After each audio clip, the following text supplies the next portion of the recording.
अस्सलाम वालेकुम स्टूडेंट्स। आज हम आर्टिकल के बारे में सीखेंगे। आर्टिकल हैं हरूफ तनकीर। आर्टिकल क्या हैं? हरूफ तनकीर ऐसे हरूफ जो किसी भी इसम को, किसी भी नाउन को मखसूस करने या आम बनाने के लिए इस्तेमाल किए जाएं, उन्हें क्या कहते हैं? आर्टिकल। उन्हें आर्टिकल कहते हैं जो किसी भी हरूफ को किसी भी इसम को ख़ास कर दें या फिर आम बना दें। ऐसे हरूफ को क्या कहते हैं? आर्टिकल कहते हैं। मसलन अबुक से मुराद कोई सी भी किताब हो सकती है और अगल से मुराद कोई भी लड़की हो सकती है, जबकि जब हम इसके साथ दा लगा देंगे, ठीक है, तो वो फिर आम नहीं रहेगी वो चीज़, वो क्या हो जाएगी? ख़ास हो जाएगी। जबकि दागर दाबुक से मुराद कोई भी ख़ास लड़की या फिर कोई ख़ास किताब होगी जिसका हम जिक्र कर रहे होंगे।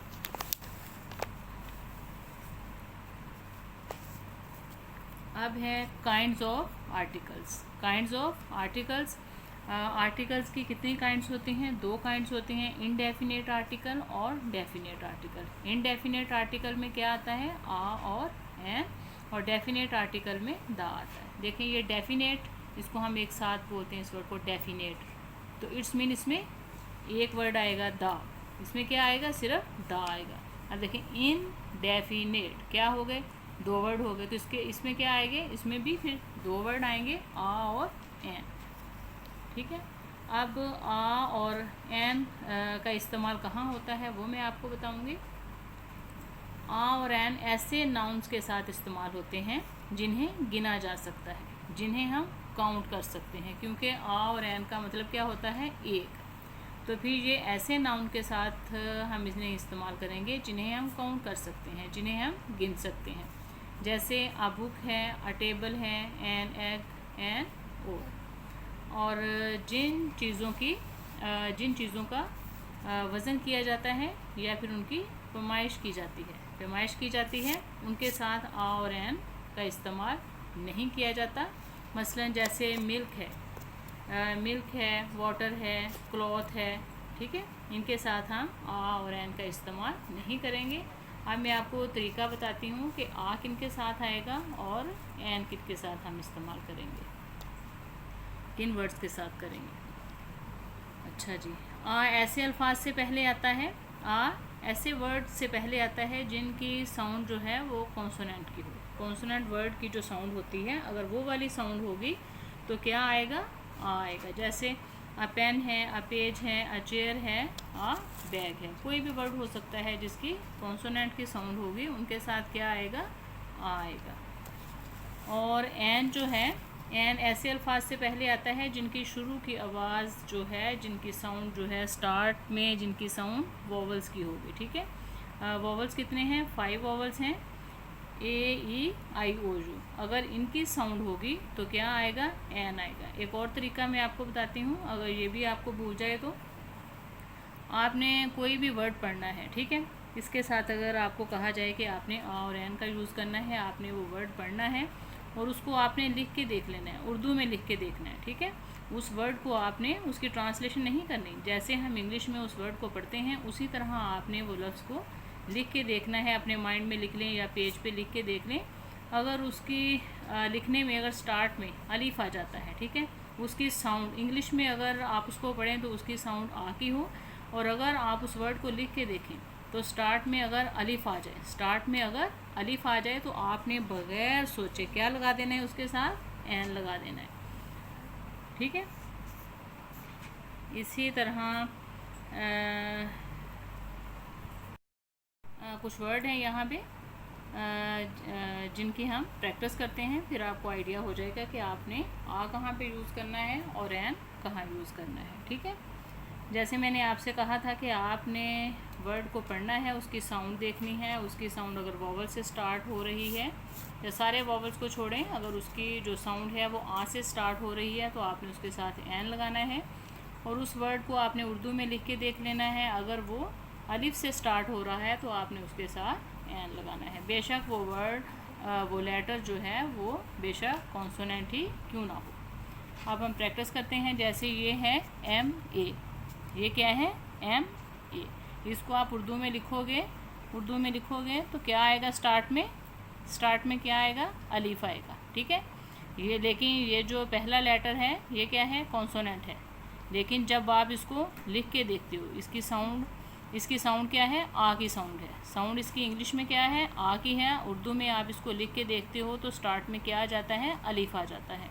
तो आपने इसके साथ क्या लगाना है, एन लगाना है। इसी तरह आयरन है, इसको भी आप लिख के देखोगे तो क्या आएगा, अलीफ आएगा स्टार्ट में। ठीक है, इसी तरह एफ ए है, इसको आप लिखोगे स्टार्ट में क्या आएगा, अलीफ आएगा। इसके साथ आप क्या लगाओगे, एन लगाओगे। इसी तरह ये यूनिटी है, यू क्या है, वॉवल है। आपने तो यही सोचना है कि वॉवल्स के साथ एन आएगा। ठीक है, लेकिन इसकी साउंड जो है वो कॉन्सोनेंट की है। इसकी साउंड जो है वो ना आ की आ रही है, ना वॉवल्स की आ रही है, ना ही अलिफ आ रही है। इसको हम अगर लिख के देखेंगे तो स्टार्ट में अलिफ नहीं आएगा, तो आप इसके साथ क्या लगाओगे, आ लगाओगे। देखिए ये यूनिटी है तो स्टार्ट में क्या आएगा, यू आएगा। अब है एम एन ए, ये इसके साथ भी आप एन लगाओगे। Apple an, elephant an, union are, और ये क्या है, आर है। इसका एच क्या है, एच साइलेंट है, तो स्टार्ट में क्या आ रहा है, अलिफ। ठीक है, स्टार्ट में क्या आ रहा है, अलिफ आ रहा है, और साउंड किसकी आ रही है, आ की आ रही है, आर। क्या आएगा, एन आएगा इसके साथ। आपने फिर स्टार्ट में अलिफ का होना मस्ट है, बेशक फिर उसके नीचे ज़ेर हो, ज़बर हो, पेश हो, कुछ भी हो, इस बात को नहीं आपने देखना। आपने जस्ट वर्ड को लिख के देखना है। अगर स्टार्ट में अलिफ आ जाता है तो आपने उसके साथ एन लगाना है, और उसकी साउंड जो है इंग्लिश में आ की होनी चाहिए। उर्दू में उस वर्ड को लिख के देखते हो तो अगर स्टार्ट में अलिफ आ जाता है तो आपने एन लगाना है। इसी तरह ऑनेस्ट है, एच साइलेंट है, स्टार्ट में क्या आएगा, अगर आप इसको ये देखें उर्दू में लिख के देखोगे, ऑनेस्ट, अलिफ आ गया, क्या आएगा इसके साथ, एन। यूज़फुल है, यू वोवल है, लेकिन साउंड इसकी कॉन्सोनेंट की है, यू की साउंड है, क्या आएगा, a. Intelligent an, S D O N, women a, man a, import an, और यूनिवर्स आ। अब है डेफिनेट आर्टिकल। डेफिनेट आर्टिकल में क्या आता है, द। इसमें किसी ख़ास शख्स, शय या मुकाम को मखसूस करने के लिए ये इस्तेमाल होता है। जब हम किसी शख्स को, चीज़ को या मुकाम को ख़ास करना चाहते हैं या वो ख़ास हो तो उसके साथ क्या आएगा, द आएगा। जब कोई सिंगल नाउन अपनी सारी जमात की नुमाइंदगी कर रहा हो, अपनी सारी जमात के बारे में बात कर रहा हो, तो उसके लिए द इस्तेमाल करेंगे। जैसे the horse is a useful animal, the cow is a pet animal. ये हॉर्स और काउ सिर्फ एक एक घोड़े या एक एक गाय की बात नहीं हो रही, ये अपनी पूरी जमात के बारे में बात कर रहे हैं। ठीक है, इसी तरह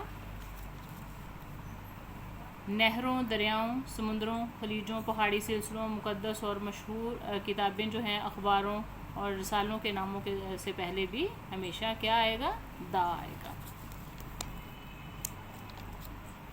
जैसे है the Ravi is the famous river, I recite the holy Quran. जैसे न्यूज़पेपर है the Dawn, the Indus river, the Mount Everest. इसम सिफ्त की तीसरी डिग्री से पहले भी द आएगा। इसम सिफ्त की तीसरी, एडजेक्टिव की तीसरी डिग्री से पहले भी द आएगा। जैसे she is the best girl of our class, कि वो हमारी क्लास की सबसे बेहतरीन लड़की है। सूबों, जो सूबे हैं, बड़े सूबे हैं, सूबों और बाज़ मुल्कों के नामों से पहले भी द आएगा। जैसे the USA, the UAE, the Punjab, क्योंकि द USA इसमें ये ग्रुप ऑफ कंट्रीज़ है, मुल्कों का मजमुआ है, इसलिए इसके साथ क्या आएगा, द आएगा। फिर कौमों के नामों से पहले भी द आएगा। द मुस्लिम्स वर्शिप अल्लाह। अब मैं आपको बताऊंगी कि जहाँ द का इस्तेमाल नहीं करना आपने, जिन चीज़ों के साथ है जिन आपने द का इस्तेमाल नहीं करना। मसलन जो मशहूर नाम होते हैं, ठीक है, ख़ास नाम होते हैं, उनके साथ दा नहीं आएगा, क्योंकि उन्हें दा की ज़रूरत नहीं है। जैसे कायद आज़म है, Quaid Azam is the founder of Pakistan, इससे पहले हमने दा का इस्तेमाल नहीं किया। इसी तरह Allama Iqbal is our national poet, Allama Iqbal हमारे कौमी शायर हैं, इसके लिए भी दा की ज़रूरत नहीं है। मटीरियल नाउन, मटीरियल नाउन से पहले भी दा नहीं आएगा। Gold is a precious matter, gold के साथ दा नहीं आएगा। दिनों, दिन जो हैं, महीने, मौसमों, ज़बानों, गलियों, सड़कों, नामों, कोई भी नाम हो, शहरों के साथ, खा वो कितना ही बड़ा शहर क्यों ना हो, उनके साथ भी दा नहीं आएगा। जैसे ये फ़िक्रे पढ़ें आप, it is very cold in winter, I speak English, ठीक है, इंग्लिश इसके साथ दा लगाने की ज़रूरत नहीं है, आई स्पीक द इंग्लिश, ठीक है। माई नेम इज़ अली, इसके साथ भी दा लगाने की ज़रूरत नहीं है नामों के साथ। I live in Lahore, my favourite season is spring, we will go to school on Monday, हम मंडे से स्कूल जाएंगे, ठीक है। तो जिनके साथ दा आएगा और जिनके साथ दा नहीं आएगा वो मैंने आपको आसान तरीके से बता दिया है, बस याद करने की ज़रूरत है इसको। तो ओके स्टूडेंट्स, आज की हमारी जो आर्टिकल के बारे में वीडियो थी वो मुकम्मल हो गई है। अगर आपको ये मेरी वीडियो अच्छी लगे तो इसे लाइक करें, सब्सक्राइब करें और अपने फ्रेंड्स के साथ शेयर ज़रूर करें। अल्लाह हाफिज़।